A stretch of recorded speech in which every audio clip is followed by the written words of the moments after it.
dans le développement durable dans le milieu rural. Alors, je suis Madame Blé, chargée de programme au niveau de Solidaridad pour des projets cacao. Et nous allons intervenir justement sur le thème la contribution des femmes au niveau du développement rural dans le milieu rural, au niveau dans le secteur cacao. Et donc notre présentation va s'articuler autour de ces différents points. On va présenter la structure Solidaridad, passer en revue quelques généralités, présenter les défis des femmes dans le milieu rural, partager nos expériences sur les axes d'intervention stratégique pour notre contribution au développement, partager des leçons apprises et vous apporter une conclusion. Alors, Solidaridad, slide suivant, s'il vous plaît. Alors, Solidaridad, qui sommes-nous? Solidaridad est une ONG internationale qui œuvre dans plus de 40 pays dans le monde, qui est configurée en 8 centres d'expertise régionaux.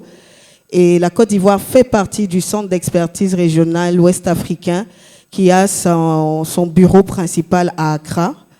Et nous avons la lourde tâche de travailler pour la transformation des chaînes de valeur autour de 13 spéculations, dont le cacao en Côte d'Ivoire, le palmier à huile et le coton très récemment. Alors, au niveau de la Côte d'Ivoire, nous accompagnons plus de 1000 communautés dans le secteur rural, tant dans le cacao, tant dans le palmier que le coton. Et nous intervenons dans 18 régions au niveau de la Côte d'Ivoire. Ce qu'il faut aussi retenir, Solidaridad a une histoire avec le commerce équitable parce que Solidaridad était à l'initiative du commerce équitable depuis les années 1989 avec le label Fairtrade Max Havelaar qui a été mis sur le marché dès 1989. Et donc la vision de Solidaridad est d'accompagner les producteurs au niveau de tout ce qui est développement local. Et donc ça rejoint aussi la vision du commerce équitable qui est de d'accompagner la transition vers un commerce beaucoup plus fair, beaucoup plus équitable avec des thématiques d'environnement, avec des thématiques de prix intéressants pour le producteur. Et d'ailleurs, nous, à Solidaridad, la phrase que nous retenons, c'est que le producteur est au cœur de nos interventions. Slide suivant, s'il vous plaît.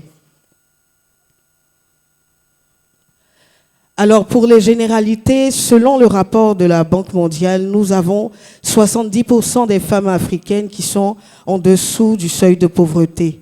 Nous avons moins de 2% qui ont accès à la terre et moins de 5% de ces femmes-là qui reçoivent des prêts bancaires. Ce sont des inégalités qui sont, on va dire, du fait de plusieurs causes. Il y a des causes liées à l'alphabétisation. Il y a des causes liées à le manque de financement même dans le milieu rural au niveau de la chaîne de valeur cacao. Il y a aussi les causes liées au genre, la prise en compte du genre dans nos sociétés africaines. Et donc, ce sont des inégalités qui rendent difficile la contribution de la femme au niveau du développement, au niveau même du commerce équitable. Slide suivant, s'il vous plaît. Alors, nous avons quelques défis que nous avons recensés. Comme je le disais tout à l'heure, l'inégalité dans l'accès et le contrôle et la gestion des ressources, que ce soit des ressources financières, des ressources matérielles, des ressources de tout genre. Nous avons une faible implication des femmes au niveau des instances de dirigeance, au niveau des instances de décision, s'il vous plaît. Nous avons aussi un faible accès à l'éducation et à la formation, un faible accès aux technologies et à l'information et à la télécommunication. Et aussi, les femmes ont un faible accès aux opportunités économiques. Slide suivant. Alors, schématisé, nous avons quelques interventions dans nos différents projets que nous implémentons. Et ces interventions sont en lien avec les objectifs de développement durable. Alors, vous pouvez constater que pour éradiquer la pauvreté, nous accompagnons nos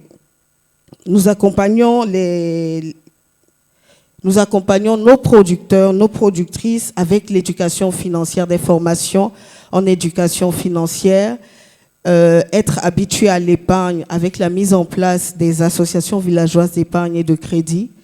Nous avons aussi des formations sur la culture entrepreneuriale pour permettre à ces femmes-là de développer des activités génératrices de revenus. Nous avons aussi des programmes de formation sur la diversification agricole pour soutenir les revenus du foyer des ménages. Nous accompagnons aussi sur la transformation locale des matières premières, parce qu'il faut dire que la femme est le premier maillon de la transformation au niveau rural. Vous donnez du maïs séché à une femme, elle vous fait une purée de maïs, et ça, c'est un premier niveau de transformation. Nous avons aussi des accompagnements au niveau des actions essentielles autour de la nutrition. Nous avons aussi des actions en faveur de l'infrastructure scolaire, de l'alphabétisation fonctionnelle. Nous accompagnons aussi pour la formation sur les bonnes pratiques agricoles en fonction du changement climatique.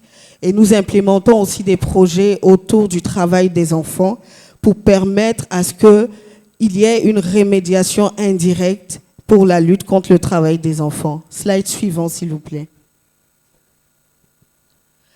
Alors, les autres interventions sont aussi pour la promotion du genre par les séminaires de couple. On assiste aussi dans les communautés rurales pour l'adduction en eau potable. Et au travers des programmes, des plans communautaires, des plans communautaires, nous développons aussi des communautés avec des programmes de développement de communautés.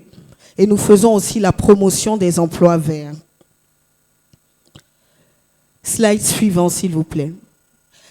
Alors, pour les leçons apprises, nous avons choisi de vous partager une belle expérience que nous avons eue dans le cas d'un projet implémenté, le TREC. Il s'agit de Madame Kofi Brou, qui est une habitante de la localité de Divo, qui, comme près de 750 femmes, a bénéficié de l'alphabétisation fonctionnelle. Et cette dame que vous voyez ne savait ni lire ni écrire. Et au travers de ce programme de formation, elle a appris à lire, elle a appris à écrire, elle a appris à gérer une activité, elle a appris à développer son réseau, elle a été capacitée sur son leadership, elle a pris confiance en elle. Et aujourd'hui, cette dame que vous voyez, elle vend des livres dans son village. Donc, c'est vraiment l'exemple que nous pouvons apporter pour expliquer comment est-ce que dans le milieu rural, malgré ces limites que nous avons pu citer, un peu de renforcement de capacité, un peu d'accompagnement peut vraiment changer la vie de toute une communauté. Parce que grâce à ces actions, l'intervention dans le village, vous voyez toutes les femmes qui se réunissent autour d'elles, les enfants qui peuvent aller à l'école, l'encouragement qui peut se faire, c'est vraiment une très belle leçon apprise. Slide suivant, s'il vous plaît. Alors, nous partons du constat que la plupart des ménages, surtout dans le cacao, subsistent avec une seule source de revenus, celle de la vente du cacao. Cette source qui est déjà très insuffisante, lorsqu'elle est défaillante, le ménage est vulnérable et il laisse s'installer la pauvreté, faisant mettre en place des défis de santé, des défis de sécurité alimentaire et même des défis au niveau de l'équilibre familial. Les femmes contribuent fortement au développement durable dans le milieu rural lorsque leur leadership est capacité, leur autonomisation est renforcée, elles deviennent un puissant instrument, incontournable, je peux dire, pour un développement local. Slide suivant. Alors, comme on le dit souvent chez nous, on ne peut pas y arriver seul, c'est main dans la main. Et toutes ces initiatives qui sont faites, c'est ensemble qu'on pourra y arriver. Merci. Les applaudissements sont très faibles. Très, très faibles. Merci. Merci à Madame Désirée Blé pour votre présentation. Nous encourageons les initiatives de Solidaridad. Voilà. On va passer à la deuxième présentation, qui est celle de Madame Traoré Awa, directrice de la coopérative Kayat. Bonjour, monsieur, dames. Je me nomme Traoré Awa, je suis la directrice générale de la coopérative agricole de Yakassé à Tobrou, dénommée Kayat. Aujourd'hui, nous sommes présents pour apporter notre petite connaissance dans le domaine de la promotion du genre, mais aussi développer le thème qui s'intitule « La contribution des femmes dans le développement durable en milieu rural ». Tout d'abord, l'autonomisation des femmes est un enjeu majeur dans le processus de développement durable, tant au niveau international que national. C'est dans cette vision que la coopérative agricole de Yakassé à Tobrou s'inscrit. En effet, faisant de l'autonomisation de la femme un axe important de la lutte du bien-être communautaire, la Kayat donne l'occasion aux femmes de se mettre en réseau en vue de se prendre en charge et d'améliorer leurs conditions de vie. Alors, parler de la contribution nous amène à se poser plusieurs questions. Puisqu'il s'agit du milieu rural, il faut voir deux aspects. On a la femme qui est instruite, qui a des diplômes. Comment elle peut contribuer au développement durable dans le milieu rural? Par la suite, la femme qui ne sait ni lire ni écrire, mais qui travaille, malheureusement, son travail est méconnu. Comment nous, en tant que coopérative, nous pouvons les appuyer pour permettre à ce que ces femmes, effectivement, contribuent au développement durable? Bien avant de répondre à ces différentes questions, nous allons nous présenter. La Kayat est une société coopérative agricole spécialisée dans la production, la vente locale et l'exportation de fèves de cacao depuis 2010. Nous sommes engagés dans la promotion des piliers du développement durable, notamment l'économie, l'environnement et le social.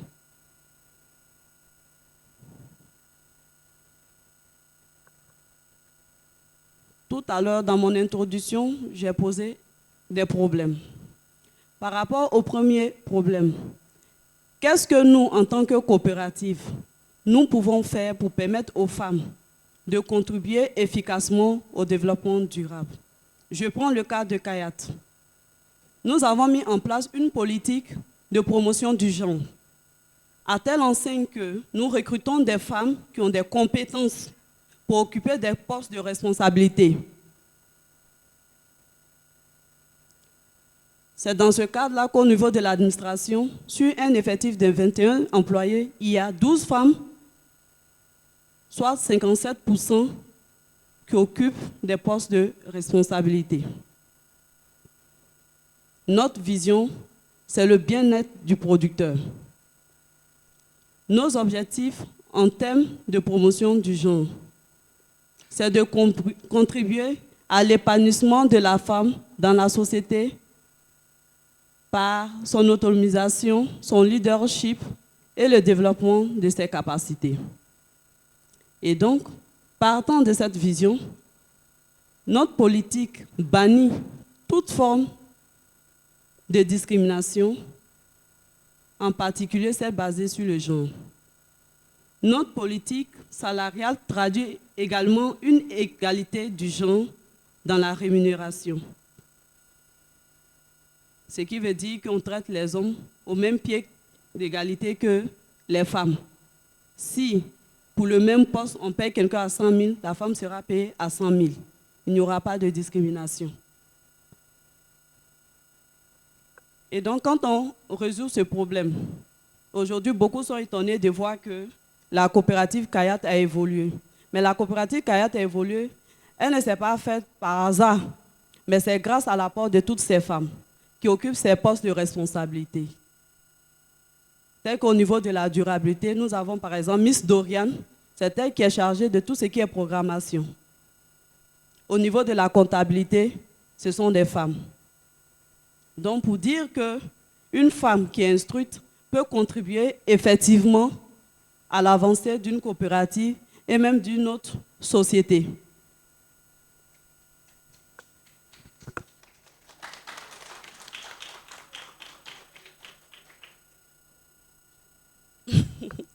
D'accord. Pour revenir maintenant au niveau des femmes qui ne sont pas instruites. Nous le savons, ces femmes, souvent, elles manquent d'assurance, de confiance en elles. C'est pour cela, dans notre politique avec Fair Trade Africa, nous avons été formés de telle sorte qu'on puisse emmener les autres femmes qui n'ont pas confiance en elles à prendre le devant des choses, à s'affirmer. Et avec l'appui de la coopérative, nous avons mis en place une association de femmes. Parmi les 500 femmes, il y a 10% qui sont membres de la coopérative. Et le reste sont des épouses de producteurs. Nous les avons formées quant à l'entrepreneuriat agricole. Et grâce à cette formation, ces femmes aujourd'hui mènent des activités génératrices de revenus.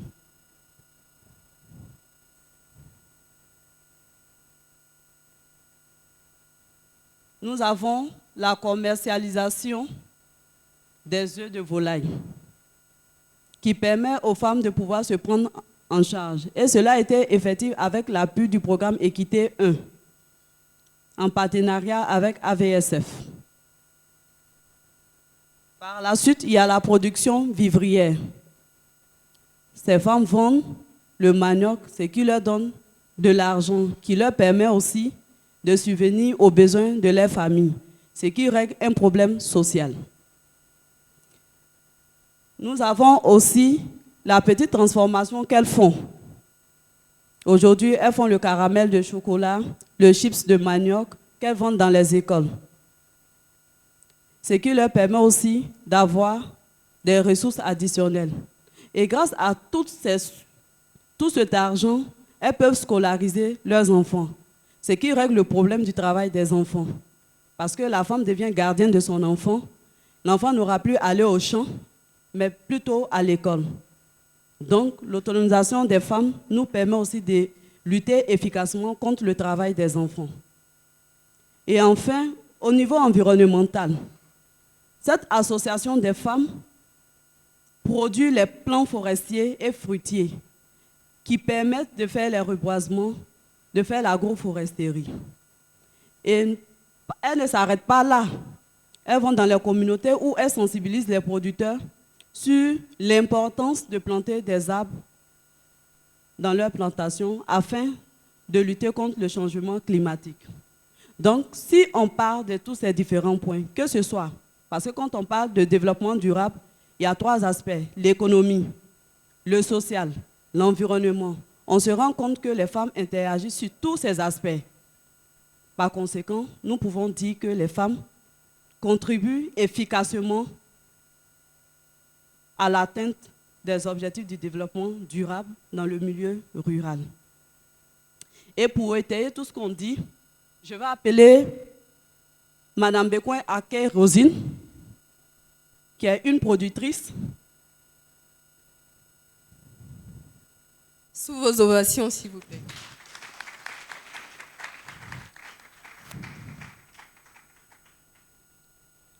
Qui va nous expliquer un peu, nous faire un petit témoignage. Bonjour mes chers parents. Je suis Dame Assif. Je suis de la coopérative Kayat. Je suis productrice et j'ai bénéficié du programme, une formation du programme Équité aussi. Et avec l'appui de ma coopérative, je remercie d'abord ma directrice et l'équité, Fair Trade Africa, qui m'a développé. Et aujourd'hui, j'arrive à m'exprimer devant vous Et j'arrive aussi à me battre, j'arrive à défendre mon mari et mes enfants. Et au sein de notre association, on arrive aussi à s'attendre pour faire notre activité pour que demain on puisse aider nos maris. Donc on a décidé de faire la transformation du cacao au caramel et le sucre de manioc qui est sur le stand. Donc je vous remercie beaucoup.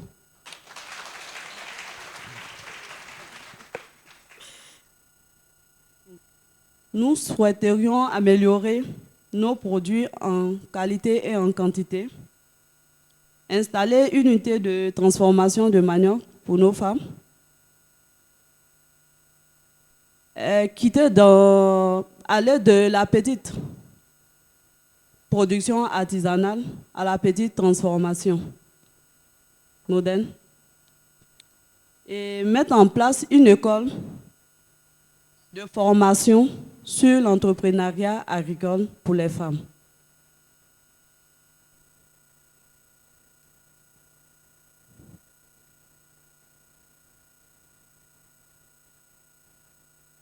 Pour conclure, l'autonomisation de la femme n'est pas un slogan à Kayat, mais c'est une réalité. Vous venez de le voir avec Beko et Rosine. Du coup, nous exhortons donc les bailleurs et toute personne de bonne volonté à nous aider afin de permettre à ces femmes de prendre en charge leur famille, mais aussi de lutter efficacement contre le travail des enfants. Je vous remercie. Alors, merci Madame Traoré Awa, directrice de Kayat. Merci également à la productrice qui a accepté de faire son témoignage. Nous voyons que les femmes aussi peuvent participer au développement durable en milieu rural. Merci et bon courage à vous. On va passer à la dernière présentation de Madame Doumbia Aïcha, de l'ONG 100X, voilà, qui est coordinatrice de projet. Merci. Bonjour, je me représente encore, c'est Doumbia Aïcha. Je travaille dans le cadre du projet 100X et aujourd'hui nous allons débattre du sujet la contribution des femmes au développement durable en milieu rural. Alors nous allons définir les différents thèmes développement durable. Alors le développement durable est un développement qui répond aux besoins présents des populations sans compromettre la capacité des générations futures de répondre aux leurs. Deux concepts sont inhérents à cette notion, le concept de besoin et plus particulièrement des besoins essentiels des plus démunis à qui il convient d'accorder la plus grande priorité et l'idée des limitations que l'état de nos techniques et de notre organisation sociale impose sur la capacité de l'environnement à répondre aux besoins actuels et à venir. Autrement dit, le développement durable est un chemin économique, écologique et social pour atteindre un mieux-être, un mieux-vivre et un mieux-faire.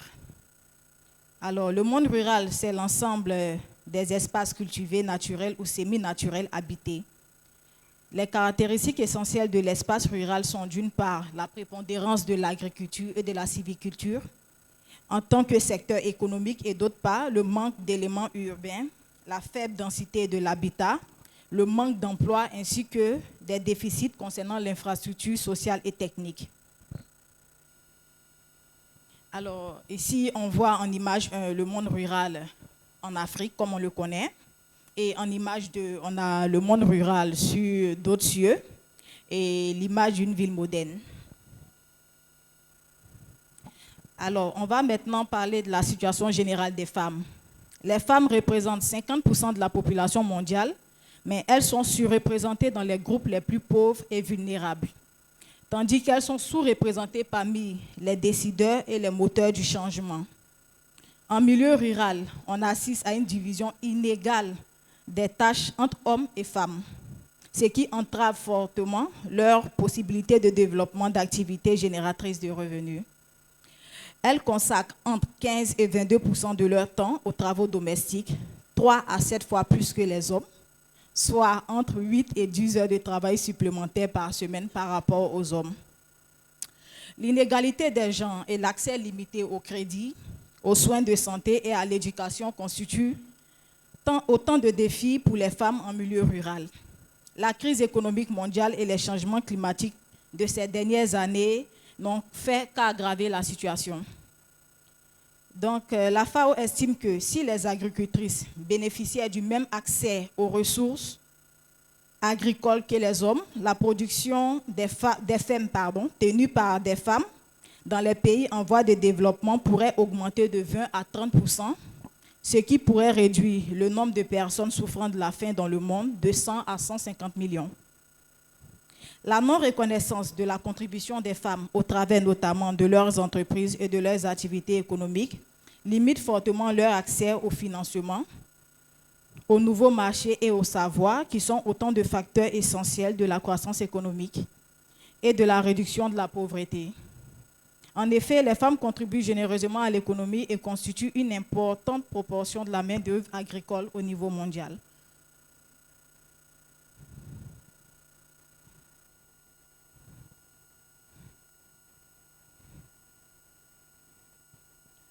Suivant.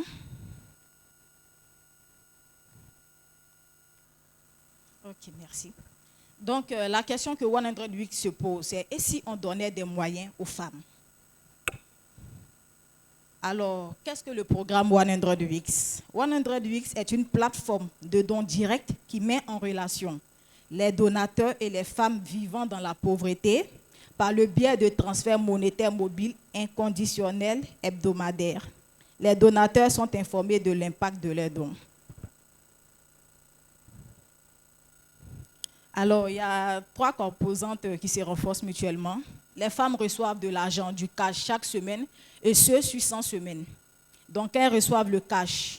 Elles épargnent leur argent dans les VSL, ce qu'on appelle AVEC, Association villageoise d'épargne et de crédit. Et pour mieux gérer cet argent, nous les accompagnons avec des formations sur l'éducation financière, sur l'analyse de faisabilité, en tout cas sur un bon nombre de formations pour qu'elles sachent mieux gérer leur argent et comment réinvestir dans des activités génératrices de revenus. Donc, comme je dis, le programme 100 Weeks, c'est formation, groupe avec et transfert d'argent. Alors, les résultats du programme, nous avons 2 résultats, des résultats globaux et des résultats spécifiques. Au niveau des résultats globaux, les premiers besoins sont satisfaits, les dettes sont remboursées, ensuite les femmes commencent à épargner et à investir dans des activités génératrices de revenus. Les résultats spécifiques, la sécurité alimentaire est assurée, l'amélioration du cadre de vie, l'accès à l'eau potable et à l'hygiène, l'accès à l'enseignement primaire, l'accès aux soins médicaux, une meilleure santé mentale, avoir des connaissances financières grâce aux formations sur l'éducation financière, l'inclusion financière, l'augmentation des actifs, augmentation des revenus grâce aux investissements dans la production de revenus propres. Alors, nous avons essayé de faire une comparaison des différents groupes avec de l'Afrique en général et de 7 groupes du programme 100 Weeks. Des 7 premiers groupes du programme 100 Weeks. Alors, nous avons pu remarquer que les 7 groupes du programme 100 Weeks investissent 6 fois plus que la moyenne, soit $432 contre $73. Parce qu'ils reçoivent de l'argent, donc les femmes arrivent à épargner plus facilement. Suivant. Donc là, nous avons un exemple de résultat. Des femmes ont acheté du bétail et aujourd'hui, elles ont au total 29 animaux. Alors, quelques résultats du programme après 48 semaines. Les femmes ont développé diverses activités génératrices de revenus qu'elles avaient déjà et ont lancé de nouvelles. Alors, nous allons prendre le cas d'Abengourou, qui a été notre première phase pilote en Côte d'Ivoire depuis juillet 2020. Alors, là-bas, Les 163 femmes du programme ont mis en place 190 activités génératrices de revenus avec un bénéfice moyen de 3 728 280 francs CFA. Et elles ont épargné dans les 7 groupes avec, sur une période d'1 an, 41 828 270 francs et ont contracté des prêts pour mettre en place des activités génératrices de revenus de 33 945 000. Donc, on a comme activités génératrices de revenus qui sont mises en place par ces femmes-là, l'élevage de bétail, de tout genre, moutons, bœufs, des porcs, des chèvres et des poissonneries aussi, le commerce de vêtements, de chaussures, ouverture de salons de coiffure, de salons de couture, transformation et vente du manioc, agriculture du cacao, de l'anacade et des produits vivriers de tout genre.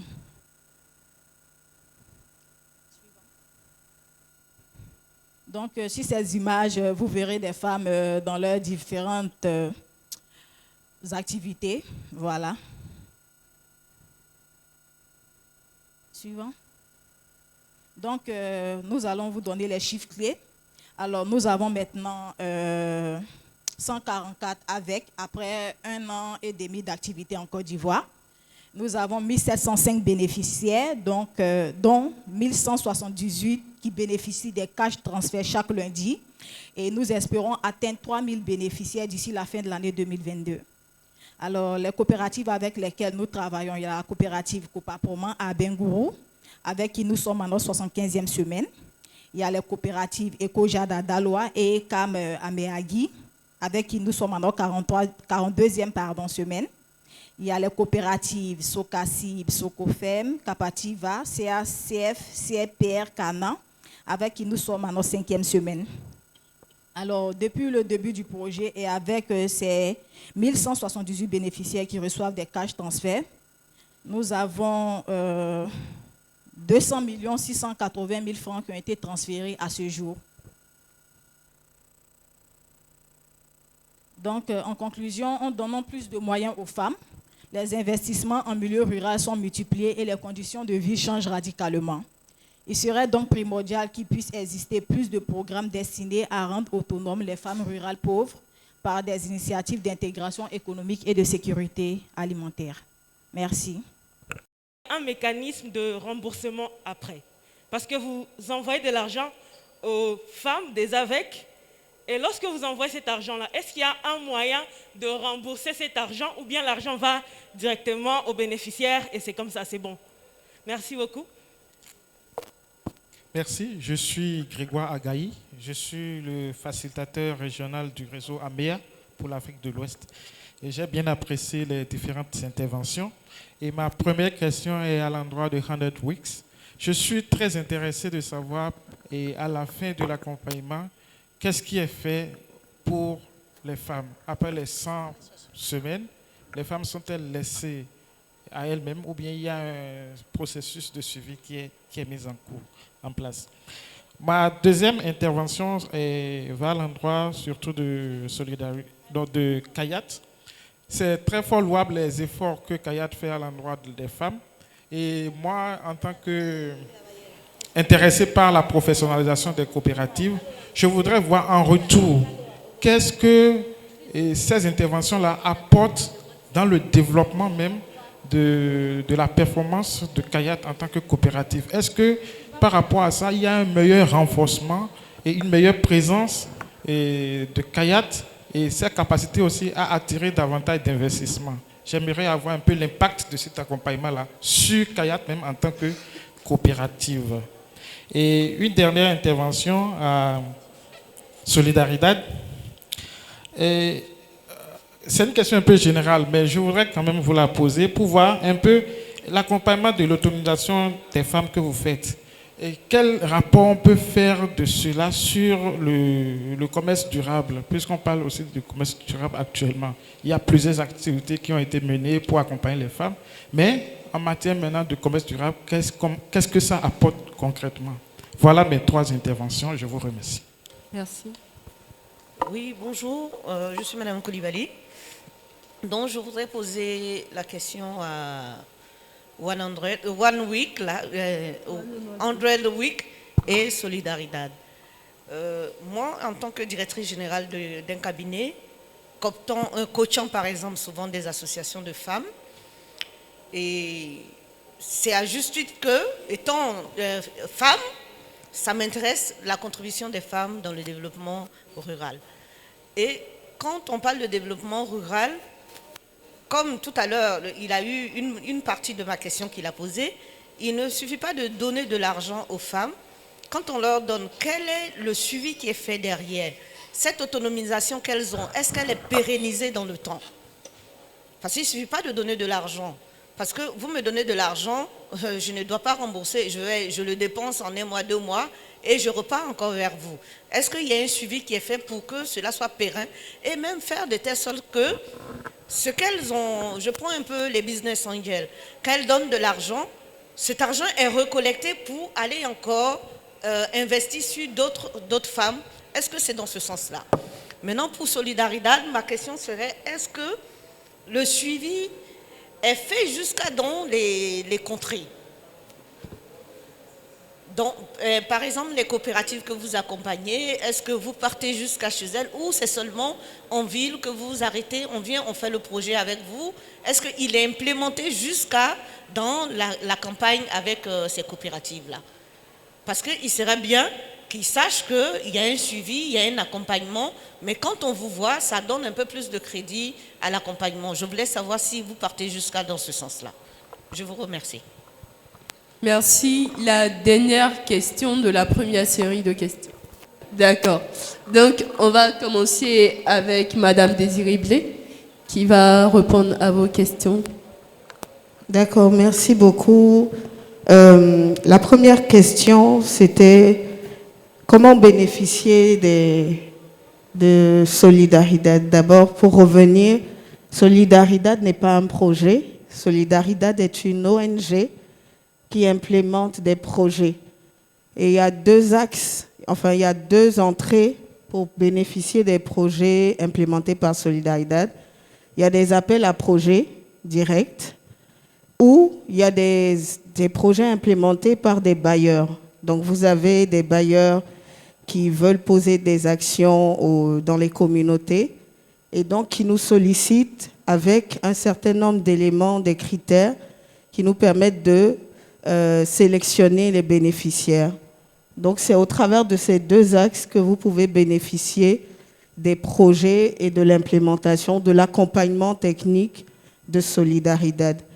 Je réponds à toutes mes questions d'abord. Ok, d'accord. La deuxième question, c'était celle de M. Agaï. La relation entre l'autonomisation et le commerce durable. Donc, si je comprends bien, quand on participe à l'autonomisation de la femme, quel impact sur le commerce durable? D'abord, pour revenir, on a parlé de commerce durable, je pense, dans les premiers panels. Le commerce durable est un commerce qui se définit avec un meilleur revenu, une amélioration des conditions sociales, et aussi une amélioration, une contribution au niveau environnemental. Donc, les axes d'intervention de Solidaridad sur ces thématiques-là, lorsque nous accompagnons ces communautés, que ce soit par la formation, tout dépend du type de projet qui est implémenté. Nous pouvons avoir des projets où on accompagne des coopératives et des associations de femmes, et on les coach aussi jusqu'à un certain niveau de maturité dans leurs activités. Et même après le projet, il y a aussi des études d'impact qui sont faites dans ces communautés-là pour qu'on puisse évaluer si nos interventions ont pu les rendre résilients. Parce que l'idée de projet, ce n'est pas d'intervenir toujours dans la communauté, mais c'est de les rendre capables, en dehors d'un projet, de faire face à leurs différents challenges. Alors, je pense que c'est pour la question de M. Agaï. Et la troisième question, c'était que est-ce que nous faisons un suivi dans les contrées? Bien évidemment. Déjà, dans la structuration même de nos équipes, nous sommes structurés avec des coordinateurs de projets, de programmes. Il y a aussi des superviseurs terrain qui sont des relais dans les communautés. Nous effectuons de nombreuses visites auprès des communautés rurales. Nos interventions sont, c'est vrai, par les portes d'entrée des coopératives, mais par aussi les communautés. Je vous partageais tout à l'heure l'expérience des PAC, qui sont des plans d'action communautaires, qui se font avec la communauté, avec les représentants des communautés, et qui sont, on va dire, axés sur les ménages. Voilà. Donc, au-delà même des entités coopératives, on va jusqu'à la personne du producteur, la femme du producteur. On est dans le quotidien avec les producteurs et dans leur communauté. Je pense que c'est ce que je peux répondre pour les différentes questions qui m'étaient posées. Merci.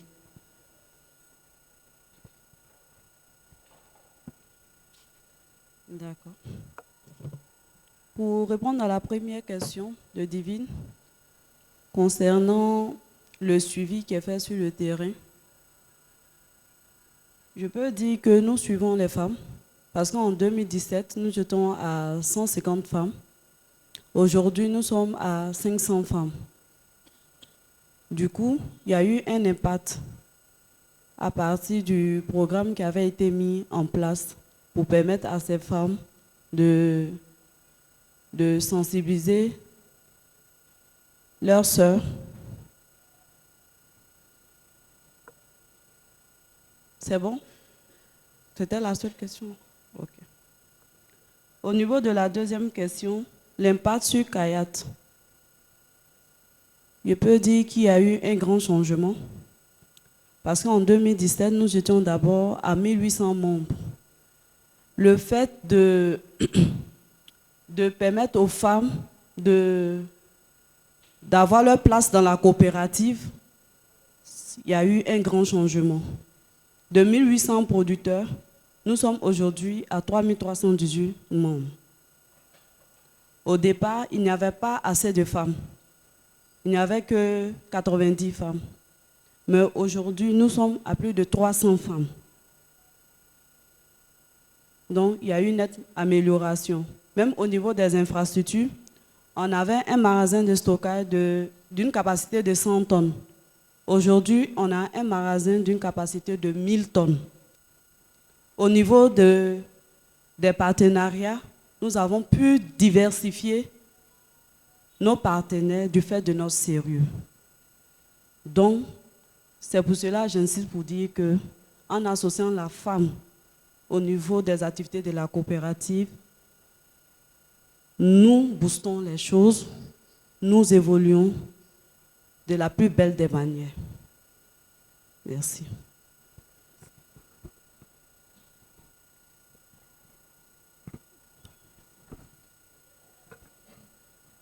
Alors, la première question était de savoir, est-ce que le projet peut être étendu à plusieurs femmes? Comme je dis, 100 Weeks, nous sommes les intermédiaires entre les bailleurs et les femmes vivant de la pauvreté. Donc, ça dépendra du bailleur. Si le bailleur pense qu'on devra étendre le projet à Copaproman, ça va se faire. Mais ce serait vraiment intéressant que d'autres femmes, des groupes avec, puissent bénéficier du projet. Bien, ok. Alors, la question 2, c'était au niveau du mécanisme de remboursement. C'est bien cela? Ok. S'il y a un remboursement, mais ce n'est pas un remboursement pécunier, non. Le remboursement pour nous, ce serait de voir que ces femmes sont arrivées à mettre en place des activités génératrices de revenus et que ces activités-là leur permettent de prendre en charge la famille, c'est-à-dire la scolarisation des enfants, même nourrir la famille, en fait, arriver à combler les besoins primaires. Donc, il n'y a pas de remboursement. L'argent, c'est un don et elle l'utilise à bon escient. La question 3 et la question 4, je crois, ça se rejoint parce que ça parle du suivi après les 100 semaines. C'est bien ça? Alors, le programme, c'est sur 100 semaines. Et pendant les 100 semaines, on accompagne les femmes pour qu'elles puissent arriver à s'en sortir, à sortir de la précarité. Et à Copaproman, ça a été la première phase du projet 100 Weeks depuis juillet 2020. Et nous sommes actuellement à la 75e semaine et le projet se porte très bien. Au niveau du suivi, une fois que les 100 semaines sont finies, le travail de 100 Weeks est terminé. Et on s'assure que les femmes continuent ce qu'elles ont commencé à travers les différentes formations et les conseils qu'on leur donne. Et jusqu'à présent, ça a toujours fonctionné parce que nous sommes en Ouganda, au Rwanda, même au Ghana. Et jusqu'à présent, même après le projet, on a vu que les femmes n'ont pas cessé d'évoluer. Et on espère que ça sera le cas en Côte d'Ivoire.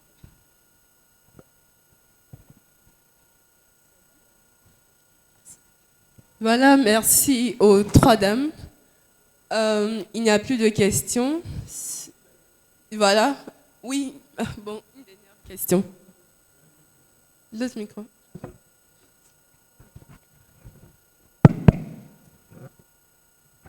Merci. Christophe Baucher, responsable du programme Équité. Juste pour rebondir sur ce que vous venez de dire, donc les femmes ne remboursent pas, c'est un don. Et ça m'intéresserait d'avoir votre réflexion là-dessus, puisqu'on aussi on est en réflexion sur les services financiers en termes de pérennité. Est-ce que ça veut dire qu'il y a une échéance au bout de laquelle ce service ne sera plus assuré auprès des femmes, ou est-ce que vous avez des pistes déjà de réflexion ou des pistes consolidées pour faire en sorte que ce service puisse être un service pérenne?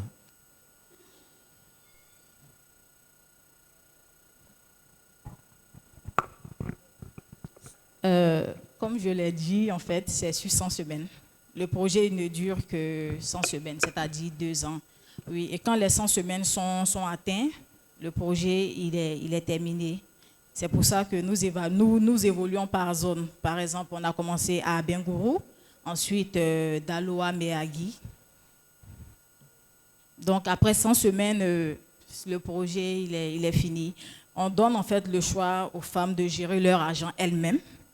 Et je crois qu'elles sont assez responsables pour savoir qu'avant le projet, il y avait des difficultés qu'elles avaient. Et pendant le projet, elles arrivent à épargner un certain montant. Elles peuvent même prendre des prêts dans les AVEC, Associations villageoises d'épargne et de crédit, qu'elles réinvestissent dans des activités génératrices de revenus qui leur permettent de prendre la famille en charge.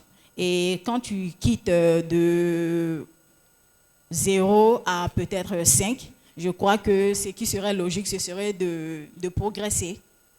Et même s'il n'y a plus de suivi après les 100 semaines, tu dois te dire que tu dois aller de l'avant pour pouvoir continuer à prendre en charge ta famille. J'ai répondu à la question. Bien, merci. Une question encore? D'accord, vous pouvez lui passer le micro, s'il vous plaît.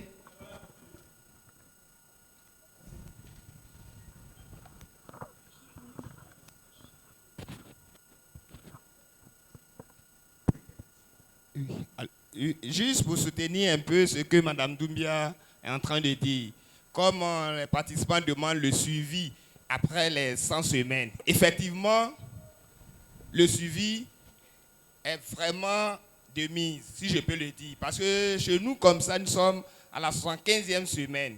Mais aujourd'hui, nous avons commencé avec 100 Week, avec 7 groupements d'AVEC.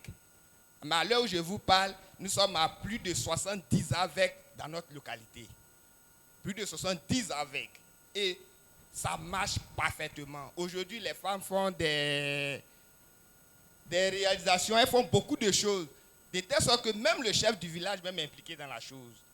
Oui, ça marche à merveille. Pour le suivi, ça c'est impeccable. Parce que les formations que les femmes ont réussies jusqu'à aujourd'hui, elles se prêtent en charge parfaitement. Et nous-mêmes, nous sommes très fiers de 100 Week.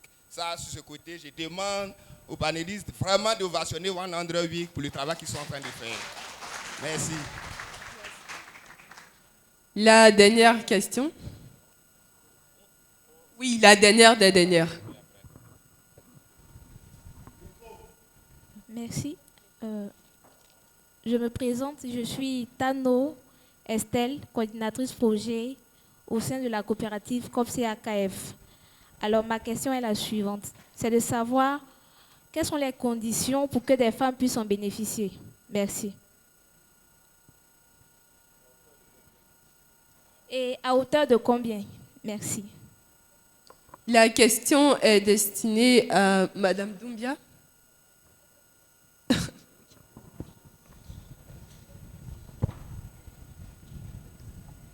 Alors, pour répondre à ta question, c'est-à-dire au niveau de la sélection des femmes, des coopératives, c'est ça? En fait, j'aimerais vous poser une question. Est-ce que vous avez un exportateur peut-être étranger? Non. En fait, généralement, c'est comme j'ai dit, nous sommes le lien entre les bailleurs de fonds et les femmes pauvres. Et généralement, les bailleurs de fonds, ce sont ceux qui achètent le cacao de la coopérative en question. Donc, ils nous contactent pour participer au projet avec les femmes des coopératives. Donc, nous, on ne choisit pas. Sauf que lorsque on vient faire le travail, on a une sélection qu'on fait. Il faut déjà être lié à la coopérative, c'est-à-dire être femme de producteur. Ou bien, il faut... bon, ça, c'est un critère essentiel, bien sûr. Il faut être pauvre. Parce qu'il y a des gens dans les villages, il y a d'autres, ça ne va pas du tout. Ils sont vraiment pauvres, en fait, tu vois. Il y a d'autres, par contre, ils arrivent à manger 3 fois par jour. Ils ont même la climatisation. Ils ont même canal, tu vois. Ils ne sont pas forcément concernés par ça. Il faut être pauvre et il faut avoir un enfant dont l'âge varie entre 5 et 12 ans.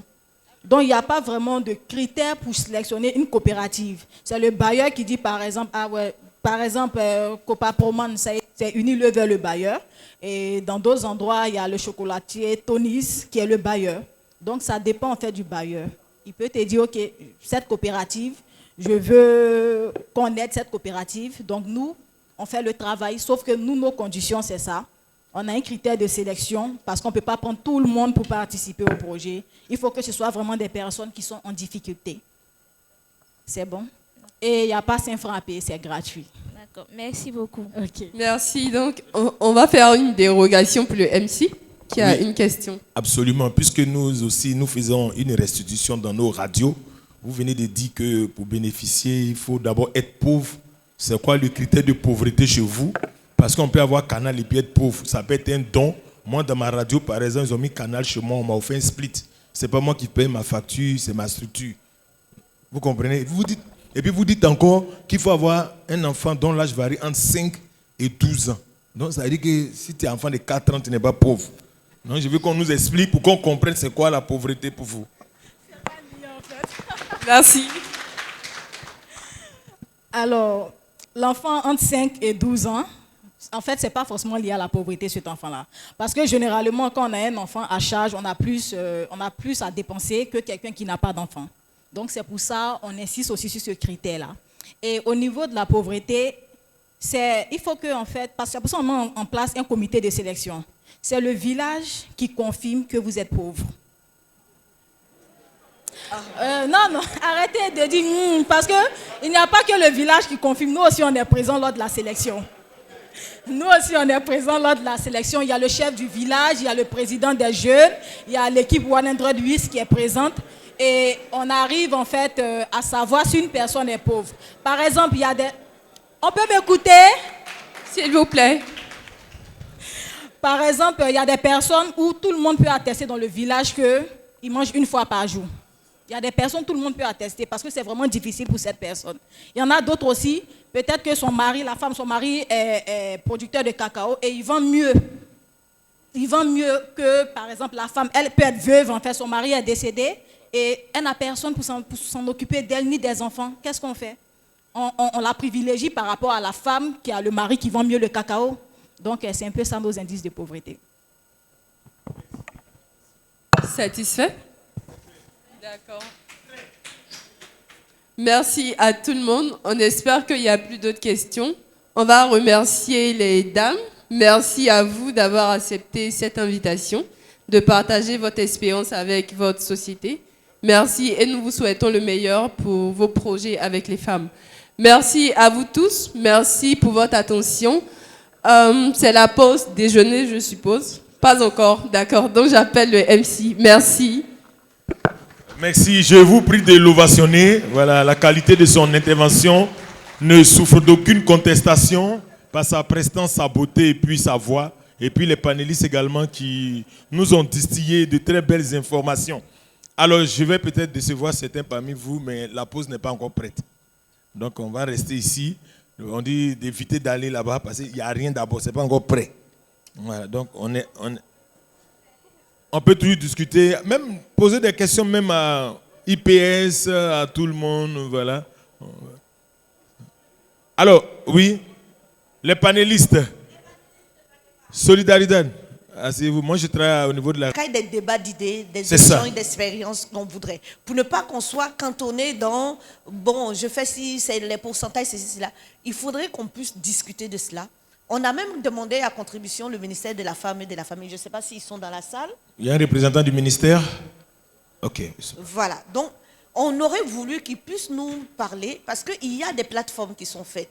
Est-ce que ça a vraiment un impact social sur la vie des femmes, l'autonomisation des femmes? Je voudrais qu'on puisse en discuter. Il faut qu'on leur montre qu'on en a dans la tête quand même, hein, mes chères dames. L'autonomisation de la femme. Tenez, voilà. Madame. Là, c'est un offre. Hein? Voilà. Voilà. On y va. Ok, pas de problème. Donc, vous avez demandé l'impact des femmes dans la vie sociale, c'est ça? Oui. Alors, déjà, ces femmes-là, elles travaillent. C'est déjà un grand pas. Elles participent à la vie sociale. Il y en a même dans la zone d'Abengourou, même des autres zones qui aujourd'hui arrivent à nourrir, comme j'ai dit, toute la famille, mais qui soutiennent monsieur. Parce qu'une fois qu'il a vendu la récolte, on sait comment ça se passe avec nos papas. L'argent, une fois qu'il va en ville, c'est fini. Et donc, la femme... oui, si, j'insiste. S'il vous plaît, voilà. Non, écoutons. Je vais revenir là, je reviens encore là-dessus. Une fois que vous partez en ville, là, vous trouvez une nouvelle femme. La maman qui est au village, là, c'est fini, quoi. J'insiste. La maman qui est au village, c'est fini. Il y en a même, ils disparaissent, ils restent là-bas. Il y en a même qui reviennent avec une seconde épouse, ou une troisième épouse, ou une quatrième épouse. Ça dépend il à quel niveau. Donc, voilà, elle participe à la scolarisation des enfants.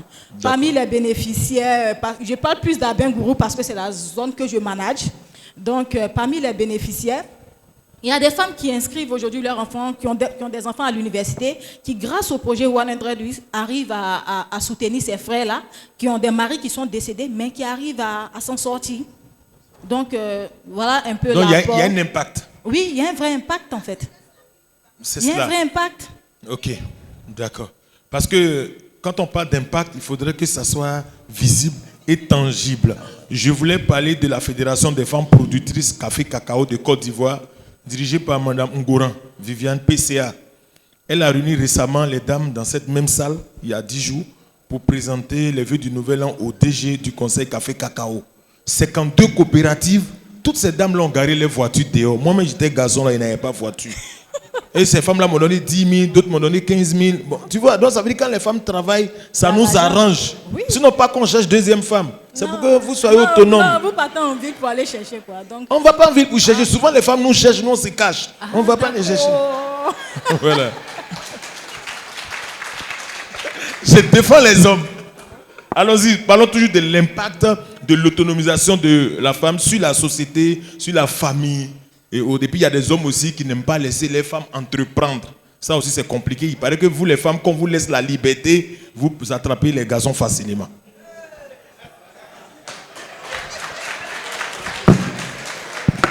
Je savais qu'ils allaient applaudir, ceux-là.